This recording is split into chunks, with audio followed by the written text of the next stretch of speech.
விஷயங்களில் பகுத்தறிவுக்கு ஒவ்வாத கருத்துக்களையோ கட்டுக்கதைகளையோ பரப்பக்கூடாது. சென்னையில் நடைபெற்ற துணைவேந்தர்கள் மாநாட்டில் முதலமைச்சர் மு க ஸ்டாலின் அறிவுரை. எந்த காரணத்தை கொண்டு அங்கு பகுத்தறிவுக்கு ஒவ்வாத கருத்துக்களையோ கட்டுக்கதைகளையோ தவறையோ மாணவர்களிடம் பரப்பிடக்கூடாது. அதிமுக பாஜக கூட்டணி அரசு என அமித்ஷா கூறவில்லை. அதிமுக பாஜக கூட்டணி ஆட்சி அமைக்கும் என்றுதான் கூறியதாக எடப்பாடி பழனிசாமி பேட்டி. கூட்டணி அரசுன்னு சொல்லவே இல்லை. நீங்க தப்பா புரிஞ்சுக்கிட்டு ஏதோ வித்தியெல்லாம் காட்டுறீங்க. தயவு செய்து இந்த வித்தியெல்லாம் விட்டுருங்க. டெல்லிக்கு மாண்புமிகு பிரதமர் மோடி அவர்கள் தமிழ்நாட்டுக்கு என்னுடைய பெயரை சொல்லி சொன்னார். இதுல தான் நீங்க புரிஞ்சுக்க வேண்டியதானே. சட்டமன்ற தேர்தலில் அதிமுக பாஜக கூட்டணி வெற்றி பெற்றால் கூட்டணி அமைச்சரவையா? தமிழக பாஜக தலைவர் நயினார் நாகேந்திரனின் பிரத்யேக பேட்டி இன்று காலை 9:30 மணிக்கு ஒளிபரப்பு. எங்களுடைய இலக்கு ஆட்சி அமைக்கணும், திமுக ஆட்சியை அப்புறப்படுத்தணும். இப்போ அந்த இடத்துல என்ன கேள்வி வருதுன்னா, ஆட்சி அமைக்கிறதுங்கிறது என்ன? கூட்டணி ஆட்சியா அல்லது பாஜக அதிமுக கூட்டணி அப்படிங்கிறதோட மட்டும் நிற்கிதா? அதை எப்படி புரிஞ்சுக்கணும்? விருதுநகர் மாவட்டம் ஸ்ரீவில்லிபுத்தூர் சுற்றுவட்டாரங்களில் 2 மணி நேரம் கொட்டிய கனமழை. முக்கிய சாலைகளில் பெருக்கெடுத்து ஓடிய மழைநீர்.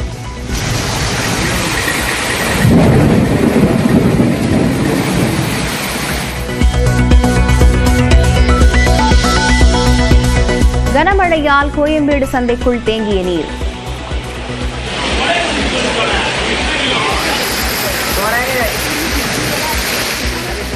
மதுரவாயல் பகுதியில் நீர் தேங்கியதால் மக்கள் தவிப்பு.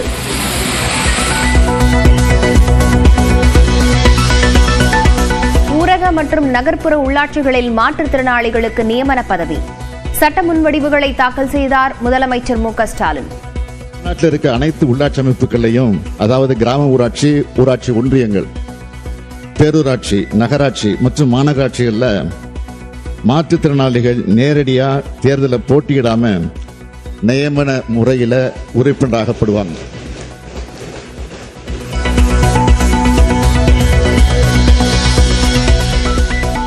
நெல்லையில் ஏற்கனவே தாக்குதலுக்குள்ளான பட்டியலின மாணவர் சின்னதுரை மீது மீண்டும் தாக்குதல். சமூக வலைதளம் மூலம் பழகி நேரில் அழைத்து தாக்கியவர்கள் யார் என விசாரணை. தமிழ்நாட்டில் தர்பூசணி பழங்களில் ரசாயனம் கலக்கப்படவில்லை என உயர்நீதிமன்றத்தில் அரசு விளக்கம். குற்றச்சாட்டு குறித்து விளக்கமளிக்க முன்னாள் உணவு பாதுகாப்புத்துறை அதிகாரி சதீஷ்குமாருக்கு நோட்டீஸ். வரதட்சணையாக நெல்லையின் பிரபல அல்வா கடையான இருட்டுக்கடையே கேட்பதாக பெண் புகார். வீட்டோடு மாப்பிள்ளையாக செல்ல மறுத்ததால் குற்றம் சாட்டுவதாக மாப்பிள்ளையின் தந்தை மறுப்பு. கோவை இந்துஸ்தான் பாராமெடிக்கல் கல்லூரி 1ஆம் ஆண்டு மாணவி தற்கொலை. மாணவி கீழே விழுந்துவிட்டதாக மட்டுமே கூறியதாகவும் இறந்த தகவலை தெரிவிக்கவில்லை என்றும் பெற்றோர் புகார். ஊட்டி, கொடைக்கானல் உள்ளிட்ட மேற்கு தொடர்ச்சி மலைப்பகுதியில் 28 வகையான பிளாஸ்டிக் பொருட்களுக்கு சென்னை உயர்நீதிமன்றம் தடை. தடையை மீறி பிளாஸ்டிக் பொருட்களை கொண்டு செல்லும் வாகனங்களை பறிமுதல் செய்யவும் உத்தரவு. தேசிய ஜனநாயக கூட்டணியில் பாமக உள்ளதா என்ற கேள்விக்கு பதிலளிக்க மறுத்த அன்புமணி பின்பு பேசுவதாக கூறிய அன்புமணி. இந்திய அலைன்ஸ்ல வந்து இப்ப ஏடிஎம் நன்றிங்க. இந்த கேள்விகளை நான் மறுபடியும் இன்னொரு கூட்டம் மாநாடு மட்டும் இப்ப இந்திய அலைன்ஸ்ல வந்து இப்ப ஏடிஎம் நன்றிங்க. இந்த கேள்விகளை நான் மறுபடியும் இன்னொரு கூட்டம் மாநாடு மட்டும். இஸ்லாமியர்களை இந்து அறக்கட்டளை வாரியங்களில் அனுமதிப்பீர்களா? வக்ஃப் சட்ட திருத்தத்திற்கு எதிரான வழக்கில் மத்திய அரசுக்கு உச்சநீதிமன்றம் கேள்வி. வக்ஃப் சட்ட வழக்கில் பிறப்பித்த இடைக்கால உத்தரவுகளை நிறுத்தி வைத்தது உச்சநீதிமன்றம். இன்று நடைபெறும் விசாரணைக்கு பிறகு இடைக்கால உத்தரவு பிறப்பிக்கப்படும் என உச்சநீதிமன்றம் உறுதி.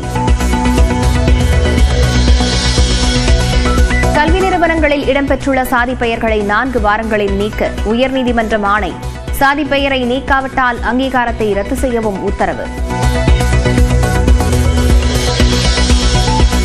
டாஸ்மாக் முறைகேடு மூலம் 1000 கோடி ரூபாய்க்கு மேல் சட்டவிரோத பணப்பரிமாற்றம் நடந்தது சோதனையில் தெரிய வந்துள்ளது.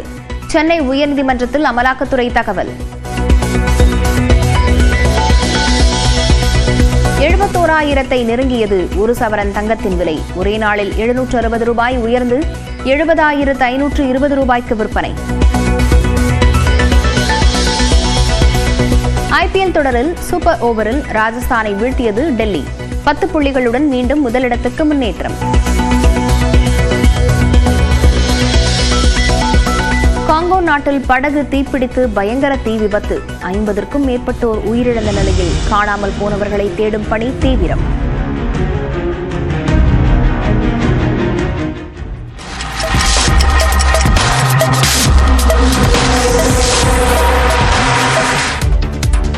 வணக்கம், இது பிரேக் ஃப்ரீ பிரைம் டைம். முழுமையான செய்திகளின் 3 மணி நேர அணிவகுப்பு. முதலில் சூப்பர் 60.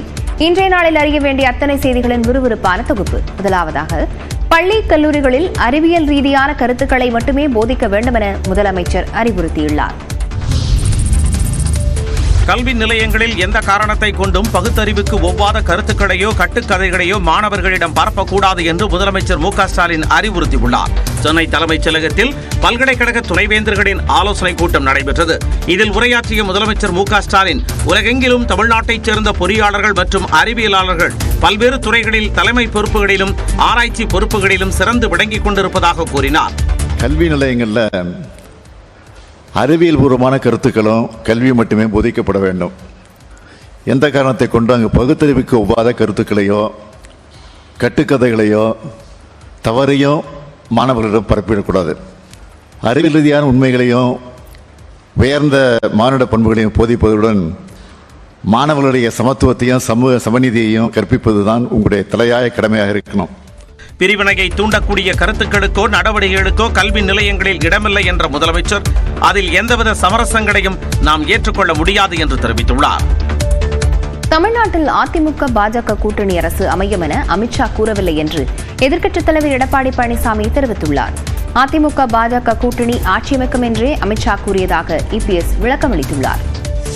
அன்னைக்கு நடந்த பிரச்சனையில் உள்துறை அமைச்சர் பிரச்சனைக்கு 2 விமர்சனங்கள் முன்வைக்கிறாங்க. ஒன்று, அதிமுக பாஜக கூட்டணி அரசுன்னு சொல்லி அவங்க கூட்டணி அரசுன்னு சொல்லவே இல்லை. நீங்க தப்பா புரிஞ்சுக்கிட்டு ஏதோ வித்தியெல்லாம் காட்டுறீங்க. தயவு செய்து இந்த வித்தியெல்லாம் விட்டுருங்க. கூட்டணி அரசு அதாவது அனைத்து இந்திய அண்ணா திராவிட முன்னேற்ற கழகம் பாரதிய ஜனதா கூட்டணி ஆட்சி அமைக்கும். புரிஞ்சுக்கங்க. அரசியல் பங்கு ஏங்க திருப்பி அதுக்குள்ள வர ஏதாவது விறுவிறுப்பான செய்தி உங்களுக்கு வேணும், எங்கிட்ட இருந்து புடுங்க வேணும்.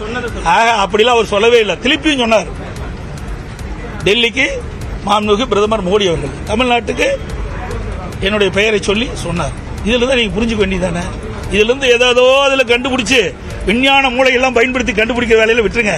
அதெல்லாம் நாங்க பாத்துக்கிறோம். கூட்டணி ஆட்சி விவகாரத்தில் அமித்ஷாவின் கருத்தே தனது கருத்து என தமிழ்நாடு பாஜக தலைவர் நயினார் நாகேந்திரன் தெரிவித்துள்ளார். களம் 18 நிகழ்ச்சியில் நியூஸ் 18 தமிழ்நாடு தொலைக்காட்சியின் ஆசிரியர் கார்த்திகை செல்வனுக்கு தமிழ்நாடு பாஜகவுக்கு புதிதாக தலைமையேற்றுள்ள நயினார் நாகேந்திரன் சிறப்பு பேட்டி அளித்தார். அப்போது பேசிய அவர், கூட்டணி ஆட்சி விவகாரத்தில் அமித்ஷாவின் கருத்தே தனது கருத்து என்றார். இன்னைக்கு திரு எடப்பாடி பழனிசாமி சொல்றாரு, கூட்டணி மட்டும்தான், கூட்டணி அமைச்சரவை இல்லை அப்படிங்கிறார். அப்படிதான் பேசல. அமித்ஷா சொன்ன கருத்து தான் என்னுடைய கருத்து. அமித்ஷா அவர்கள் என்ன சொல்லியிருந்தார்களோ, தேசிய ஜனநாயக கூட்டணி ஆட்சி அமைக்கும், முதலமைச்சர் EPS அவர்கள். அந்த கருத்தை தான் எப்படி புரிஞ்சுக்கணும்னு நான் கேட்கிறேன். அமைச்சரவையில் பாஜக பங்கேற்கும் இல்லை, அது நம்ம இப்போ ஒன்றும் எதுவுமே சொல்ல முடியாது இல்லையா. ஏன்னா இன்னைக்கு எத்தனை கட்சி, எத்தனை MLAக்கள், கூட்டணி பேச்சுவார்த்தை, கூட்டணி கட்சிகள் எல்லாத்தையும் வச்சு தான் பேச முடியும். மேலும் நாடாளுமன்ற தேர்தலில் இரு கட்சிகளும் ஒன்றாக இல்லாத நிலையில் முன்கூட்டியே கூட்டணி அமைக்கப்பட்டது என்றும் நயினார் விளக்கமளித்தார். 2 கட்சி தொண்டர்கள்ட்டையும் இணக்கம் வர்றதுக்கு கால அவகாசம் தேவை அப்படின்னு ஒரு பார்வை தொடர்ச்சியாக முன்வைக்கிறாங்க. பாஜக தலைவர்கள் சொல்றாங்க, அதிமுக தலைவர்களும் சொல்றாங்க. அப்படின்னா அந்த ஒரு ஜெல்லாகிறதுக்கான தேவை இருக்கு. 2 தொண்டர்களும் பிரிந்திருக்கிறார்கள் அப்படின்னு பொருள் கொள்ள வேண்டியிருக்கா? ஒரு கேப் இருக்கா? இல்ல, பிரிந்திருக்காங்கன்னு சொல்ல முடியாது. ஏன்னா பாராளுமன்றத்தில் அவங்க ஒன்றாக இல்லை. ஆமா, அவ்வளோ. பாராளுமன்றத்தில் ஒன்றாக தனித்து தான் போட்டிட்டீங்க. களத்தில் நேர் எதிர் நிலையில தான் இருந்து அந்த விமர்சனங்கள் வைக்கப்பட்டது. இப்போ அது ஒன்றா சேரத்துக்கு ஒரு கால அவகாசம் தேவை அப்படின்னு. இல்லை, கால அவகாசம் எப்படினாலும் அவங்க ஏற்கனவே பிரிந்திருந்தாங்க. அந்த கூட்டணி இல்லை, பிரிந்திருந்தாங்கன்னு சொல்ல விட அன்னைக்கு கூட்டணி இல்லை. கூட்டணி இருக்குமா இல்லையா அப்படிங்கிற ஒரு சந்தேகமெல்லாம் 2 கட்சியினுடைய தோழர்களுக்கும் இருந்தது. அதை ஒரு சமன்படுத்தணுங்கிறதுக்காக தான் திமுகவை ஆட்சியிலிருந்து அகற்ற வேண்டும் என்ற நோக்கத்திலேயே கூட்டணி அமைந்ததாகவும் எல்லோரும் சேர்ந்தால்தான் வெற்றி பெற முடியும் என்றும் நயினார் நாகேந்திரன் தெரிவித்தார்.